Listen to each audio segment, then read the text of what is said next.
from Svaneti in the context of Byzantine painting.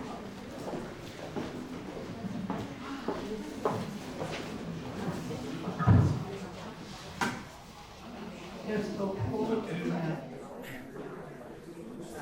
I have to thank organizers of the conference for opportunity to take part in the working of this conference, and secondly, I have to say sorry for my English, but I will try. The aim of my paper is to discuss the icons that are preserved in Svaneti and to show them in the context of Byzantine art. However, before it should be said that icons have always been an integral part of Georgian church in both symbolic and practical terms. Just like in Byzantium, they have been involved in liturgy since early Christian time. Moreover, as Georgian Saint Efthymius the Athonite wrote in the 10th century, unlike Greece, i.e. Byzantium, and neighboring Armenia, iconoclasm has never occurred in Georgia, and that continued over the entire Middle Ages. This should explain why icons are one of the important parts of Georgian cultural heritage. Presently, the collection of ancient icons contains the 6th, 18th century painted and embossed work, as well as rows executed with combined technique that are often adorned with precious stones and enamel cloisonne.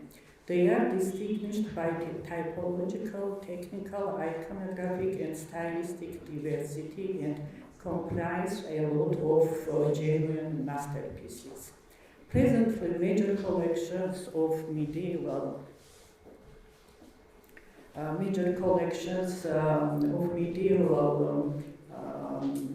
icons are preserved in Tbilisi, Museum of Fine Arts of the National Museum, and Svaneti. In Svaneti, they can be visited at the Masaryk Museum and in local churches where some have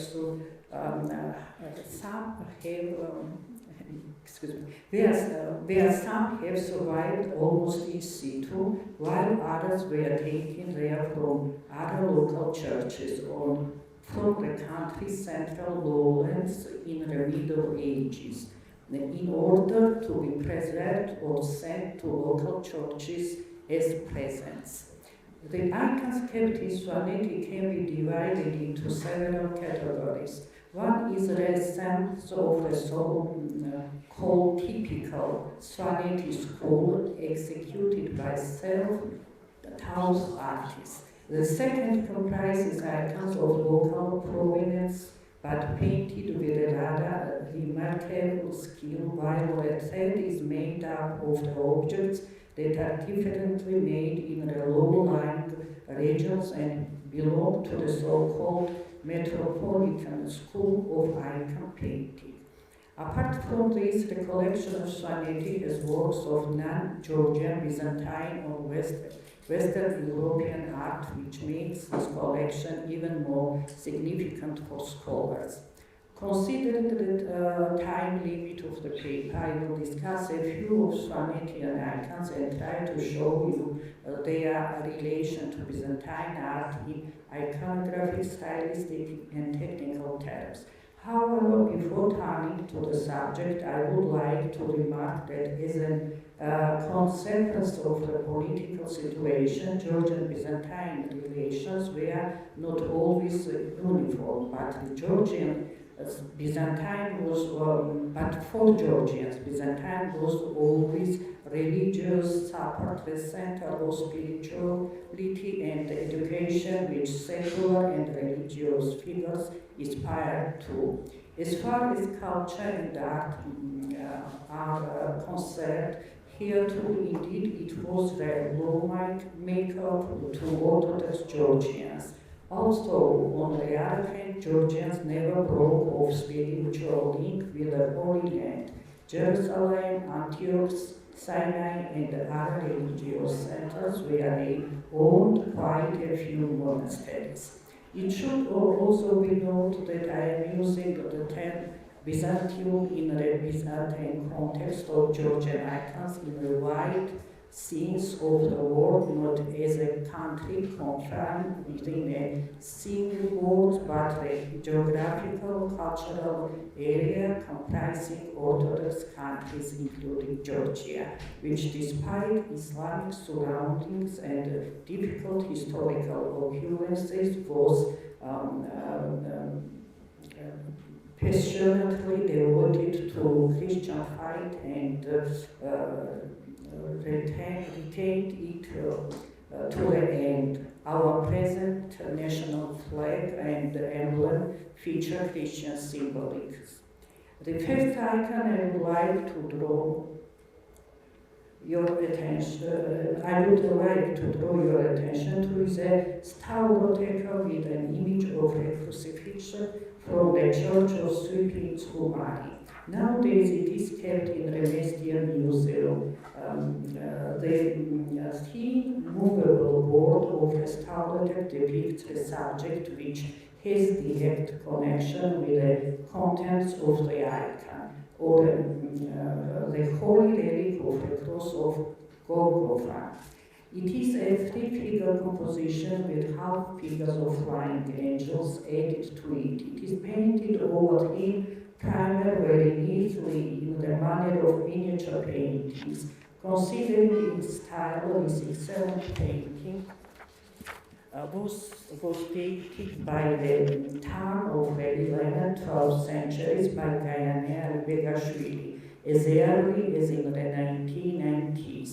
The date was commonly shared. It sounded reasonable for me too, and when I developed a desire to explore it more thoroughly, I identified the icon of the crucifixion of St. Catherine Monastery on Mount Sinai as its closest parallel. I saw the link between them, first of all, in iconography, S-like iconography, specifically in the postures of the central figures.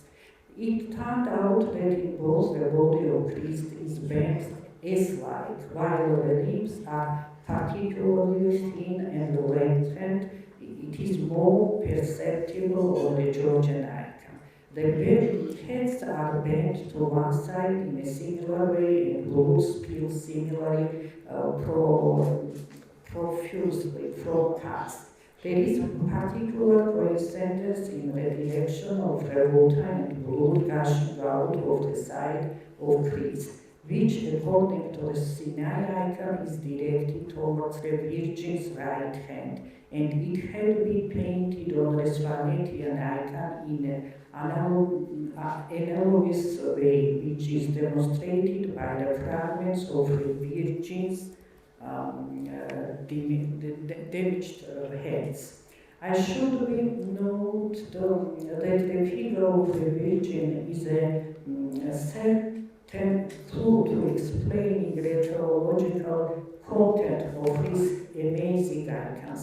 The point is that her standing posture is identical to an Orthodox believer waiting to receive communion, with arms crossed over the chest.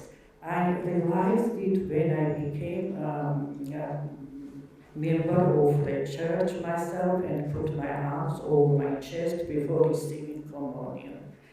The position of both of her hands depicts the cross, and at the same time Saint Mary has her right hand extended towards Christ. She implores God by this traditional gesture, but it can also be seen that her hand is extended for the blood and water, just like a chalice.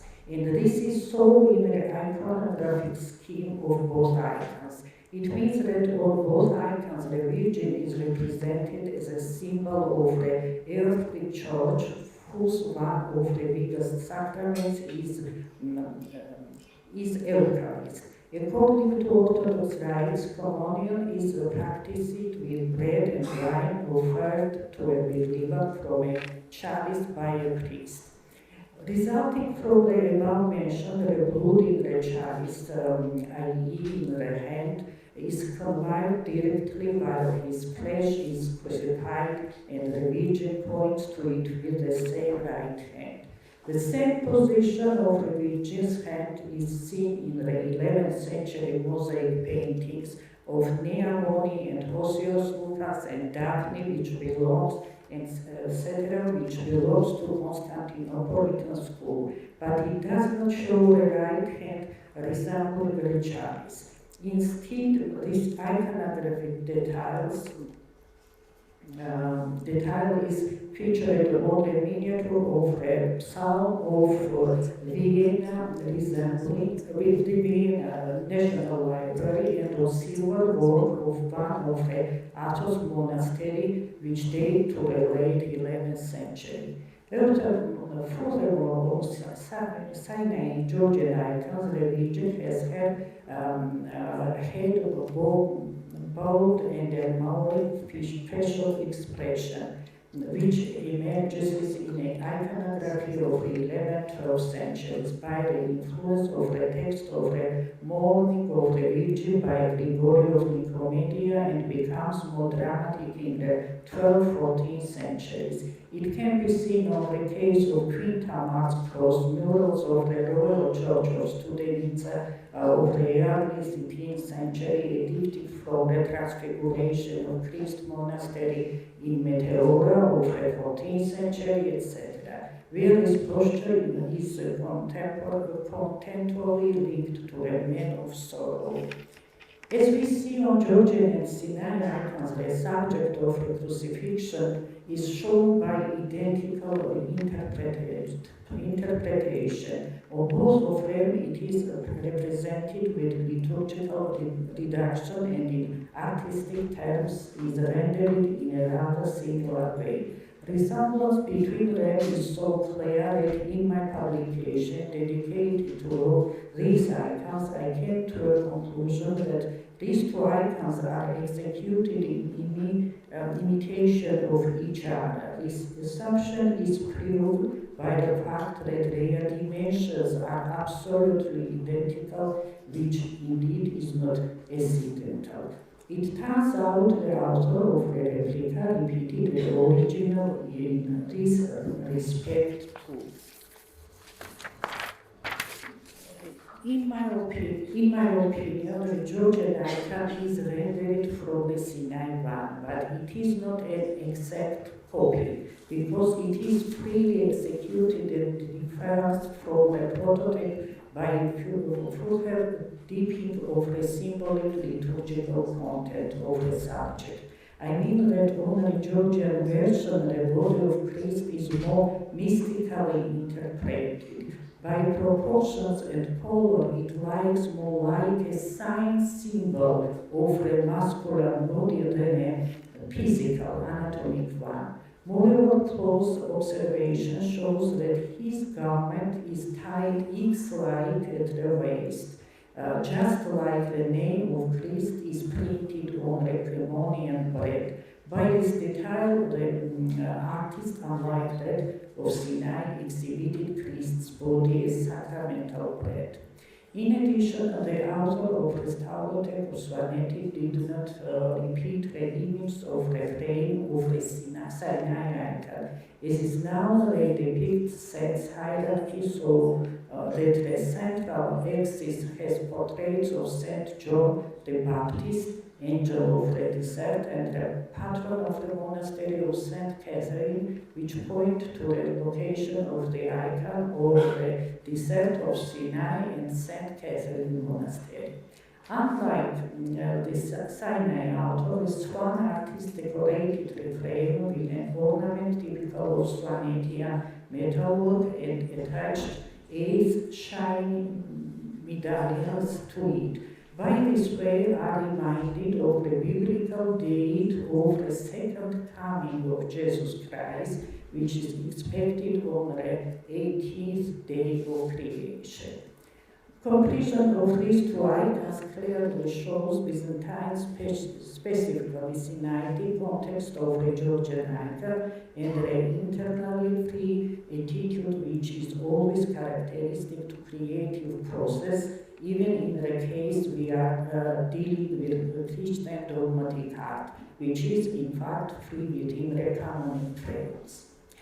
The next example is also connected to Georgian Sinai relations. I mean the group of icons that our guest recently visited in the church of St. George in Mestia. It is a group comprising 5 icons. Several years ago, part of these icons was kept in small church of St. John the Baptist in Vertani, Mestia, the other part in the residence of the Bishop of Svaneti. The icons were so badly damaged that their boards could have been used secondarily. On discovering these icons, I remembered those seen on Mount Sinai, specifically the 12th century tetraptych with dodecaholton, and the 12th century, 13th century triptych of religion, so-called Vemadelisa, which look much like the fragments of the icons preserved in Svaneti. Due to the time limit, I will not discuss them in more detail. I will simultaneously demonstrate the Sinaitic triptych and 3 surviving Wien's of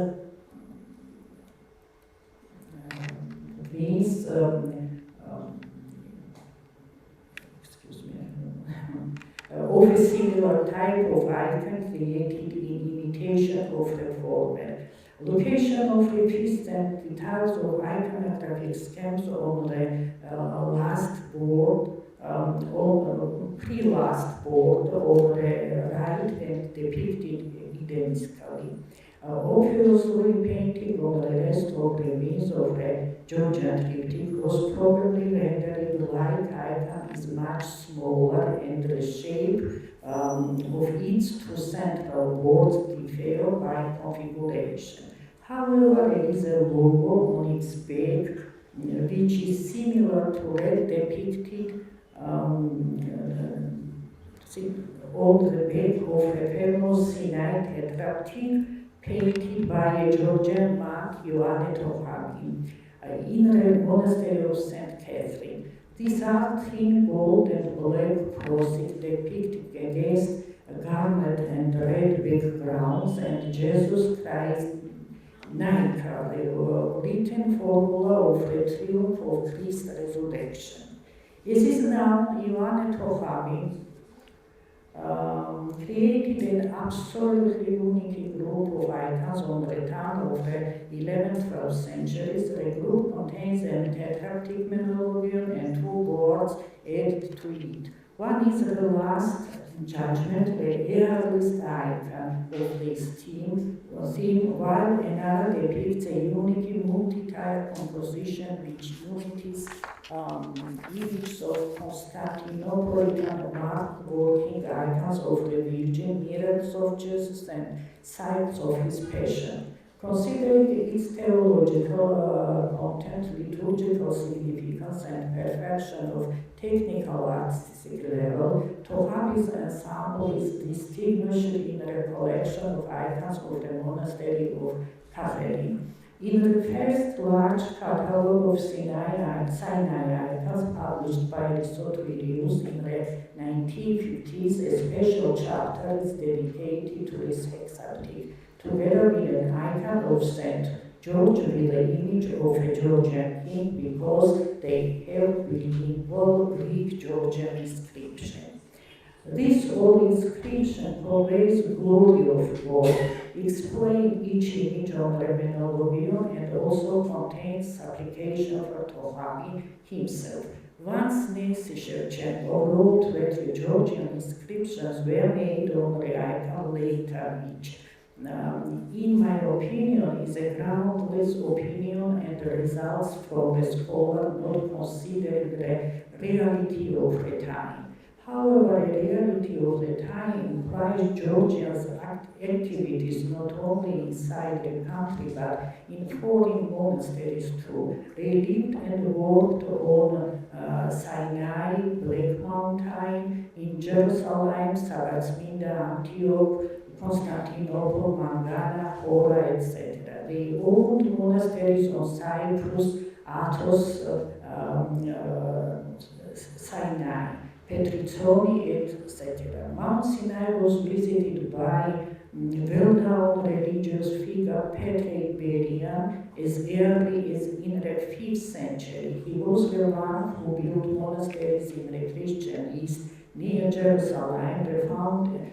He founded a large monastery with extensive facilities, and the big church was floor preserved the oldest Georgian mosaic inscriptions with the names of historical persons. According to Sinai written sources, two Georgian monks, Michele and Estate, Michael and Estatios, lived at St. Catherine Monastery in the 6th-7th centuries. Later in the 18th, 19th centuries, the number of Georgians on Sinai grew significantly. They were joined by monks from Syria and Palestine who escaped Islamic surrounding and headed for a place that was protected by a charter of Muhammad. Famous Georgian theologians and writers whose books occupy an important place in the library of the monastery labored there in the 10th, 11th centuries. Naturally, the monastery of St. Catherine was strongly supported by Georgian kings. According to the account of his historian of David the Builder, the king even built a church for Georgians on Mount Sinai and sent books, fabrics, and ecclesiastical items there. Byzantine Queen Martha Maria Bagratионi, Queen Tamar, and many others took care of the Georgian community of the monastery. It is not accidental that the monastery preserves an icon of Saint George with a portrait of David the Builder, which is the only icon to feature a king amongst Sinai icons. Consequently, Georgians' contribution to the development of monastic culture and art of Sinai was no less important than that of representatives of other nations living here. And while speaking about the icon painting workshops operating in the monastery, we should consider a Georgian one as well, because definitely there and still are first-class icons created by Georgians there. We have already discussed the icon signed by Ioane Tohavi, but the monastery houses another well-known icon, a 12th century epistolion of a dodecaorton,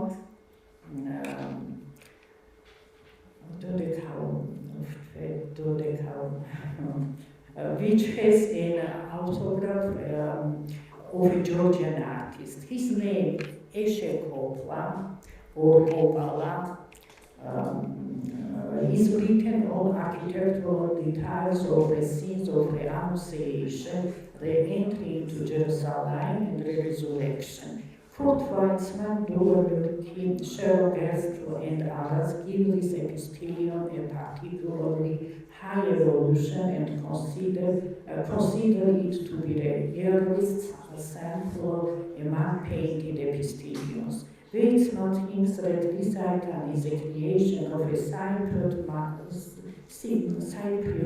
master and speaks about presence of an icon painting workshop of Cyprus on Mount Sinai. In fact, as the inscription says, it was made by a Georgian artist. Apart from the inscriptions, its Georgian provenance is documented by presence of its closest parallels in Georgia. For instance, the 11th century icon of the Virgin of Zasma, murals of Athene, Sioni, and miniatures of Galatian, Georgian, and Gospels, which have a lot in common with the Sinai Georgian epistolion in iconographic and stylist types. If you add the names of these two artists to the information provided by Porphyrius Uspensky about presence of Georgian inscriptions on ravine of the 12th century depicted with the scene of a baptism brought by him from Mount Sinai, we will receive a group of excellent objects of the collection of Sinai which belong to Georgian artists. I am also adding to this group epistolions of the so-called three masters. Also, they do not have Georgian text, but they feature an ice mount, but they feature an ice-capped mounting of a very specific shape and color. In my opinion, it is inward squarely a holy mount of Christian Georgia. There is so-called Bethlehem cave church arranged inside it at an altitude of 4,500 meters, and the monastery of the 11th, 12th centuries nearby. This mount should be considered a nostalgic detail in this case. For my opinion, while the nostalgic mood of the Georgian monks is clearly evidenced through the columns written on Georgian manuscripts of Mount Sinai. Most Georgians regarded Sinai as their native site. They served their intensely hold to the 14th century, had their own scriptorium, library, and as well as we see icon painting workshop where top-class icons were created. Regarding the icons that are similar to the Sinai ones are kept in Svaneti. It is possible to see the badly damaged board of the triptych icon of the Virgin, which central part has preserved canvas with crowns of sheet gold and the silhouette of the half figures of the Virgin and the Child. It is similar to the famous 18th century icon of Blachedna from Mount Sinai by dimensions, proportions, and composition of drawing. I have not photos, unfortunately. But the icon is very damaged icon preserved in Lenjeri Church, Nesruni. I think you saw this icon. Indeed, there arises a question. How did the icon similar to those of Sinai end up in Svaneti? There is no straightforward answer. The small tetraptych was easy to transport from Sinai in the form of a closed book, while a Svanetian triptych similar to that of Bema Teresa must have been painted in Georgia, taking the inscription from the Sinai one. The same can be said about a staudotek with a crucifixion. A Georgian artist must have become knowledgeable about its prototype at the monastery of St. Catherine and probably made a replica after returning to his homeland. In the past, Gayane did not exclude that the author of the crucifixion was staudotek with crucifixion was found by origin. It is impossible to precisely determine it, but it is certain that the ornament of the embossing of the of the embossing of the frame of the icon is most often found in the very sense of Svanetian school of metalwork.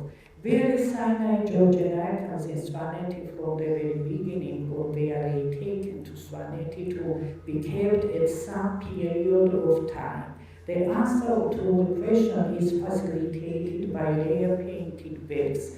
As mentioned above, the decoration of the work of the tetraptych of Lertagi is analogous to the ornament of the works of the hexaptych painted by Ivana Tohabi. Other Georgian Sinai icons also have zigzags, crosses, colorful parallel lines. I am unaware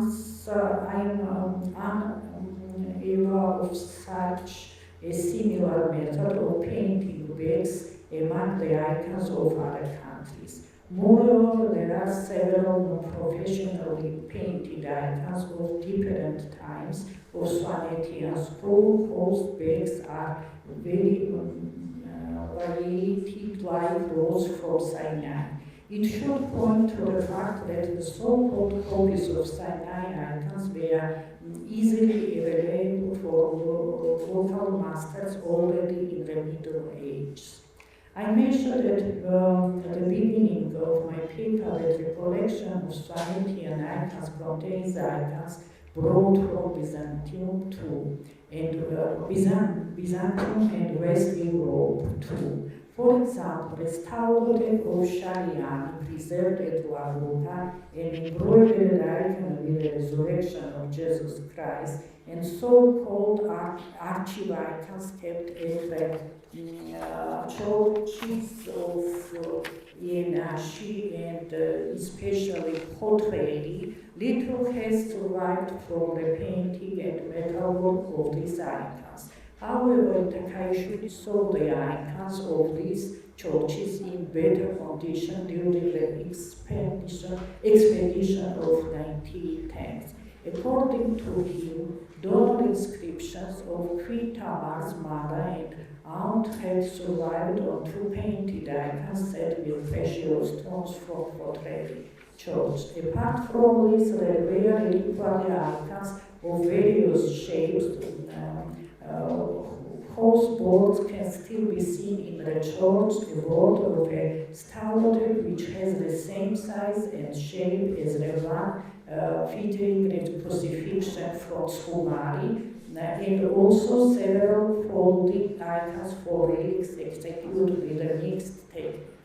Takaishvili's descriptions contain a small-sized diptych. You see this diptych, small-sized diptych, which is most interesting for us. The scholar describes it as follows.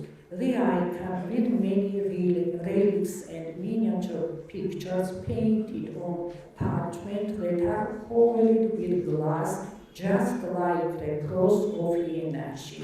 The icon had marble pieces inside. There are miniature painted on parchment in the compartments. The miniature are surrounded by pearl beds. Now only the Annunciation, the entry into Jerusalem, and Kiss of Judas have survived. In the second half of the 19th century, the icons also had the scenes of crucifixion and the ascension with Latin inscriptions. The cover of the icon, the gold filigree with ground featured enthroned Christ, Pantocrator, with the symbols of the evangelists. Apparently, there was Theophany depicted here, the kind that was common in medieval iconography. Takaishvili informs us that in Svaneti this icon was referred to as apostle, and that it, in his opinion, was a work of Catholic art. He dated it by the 11th, 12th centuries. Unlike him, all the end of the 19th century, Comtesse Uvarova considered this diptych to be the work of Byzantine art and dated it by the 11th century. While reading this description, beside The cross of Ienashi, our imagination, is captured by the 13th, 14th century icons kept on Mount Sinai, Mount Athos, St. Paul's Monastery, and so-called Königsfeld diptych from the Brno Museum. The latter has a stone cameo set in the center. Tarashvili speaks about similar marble pieces in the case of Kotveli diptych. Obviously, it was typological group of Athos and Königsfeld icons that Kotveli diptych belonged to, which regrettably has not been preserved. Preserved in a very bad condition. As is now problems of the object of this group is associated with Venice. It was rare in one of the Orthodox centers of Western Europe that items of the category were made in the Middle Byzantine period. Presumably, Kotveli diptych and the cross of Ienashi were brought to Georgia simultaneously, probably as a precious royal gift. This assumption is based on accounts about crosses and icons donated to Georgian kings or monasteries by Byzantine kings. These accounts are provided in ecclesiastical literature of the 10th, 11th centuries in the Vitas of Georgian fathers of Athos, charter of Svaneti, etc., typical of Petritsoni monastery, etc., where the registers of the treasury of churches and monasteries always emphasize which and what kind of icons are presented by Byzantine kings. In my opinion, the cross of Ienashi and Kotveli could be examples of such rare presence. Thus, even the short review of the icons kept in Svaneti shows how diverse the treasury of this region is and how important it is to consider it in the in-depth research of Christian art. That's all for now. I hope that in the near future I will be given the opportunity to discuss the material provided in this paper more broadly in the form of a printed publication and present Georgian Byzantine cultural ties which were really close during both Byzantine and post-Byzantine periods in a wider context of the examples of the icons preserved in Georgia. Thank you.